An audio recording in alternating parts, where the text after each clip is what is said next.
Couple minutes left to trade. Let's have a look at the S&P 500 intraday chart, because you'll see the swings we had. We actually briefly positive right at the start of the day. Quite a big sell-off, down the best part of 1% at lunchtime or so. And as we approach the close, we've had a nice little 2-hour rally, only down about 0.3%. All four indices for you. You see the Nasdaq very much the underperformer.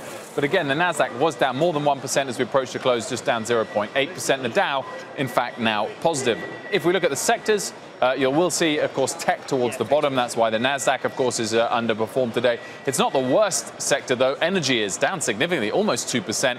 Technology down 0.8%. And we do, in fact, have more sectors positive than negative now as we approach the close. Those relatively boring sectors, telcos and utilities, towards the top. Also industrials doing well. I'm going to bring in Bob Pisani now. We'll just have a look at the dollar, actually, and oil prices as Bob starts to talk, because oil down, that's why energy's down. Dollar was up overnight, a little bit lower. Lower against the yen, lower against the pound. Yeah, I think the important thing today is off of our lows, but not for the key sectors we've been watching. Tech, particularly semiconductors and social media stocks, really didn't rally at all, even though the rest of the market did.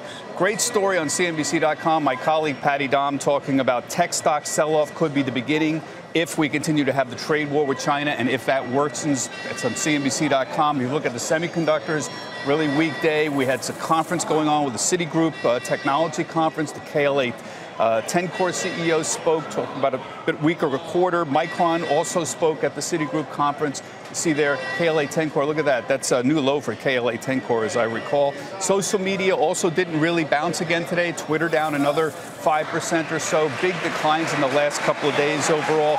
Again, not a big bounce. One sector that did bounce, we've been talking about, emerging market stocks. Dollar a little more stable. All these beaten ups, Brazil, Mexico, South Africa, and the EEM itself, all modest rallies today.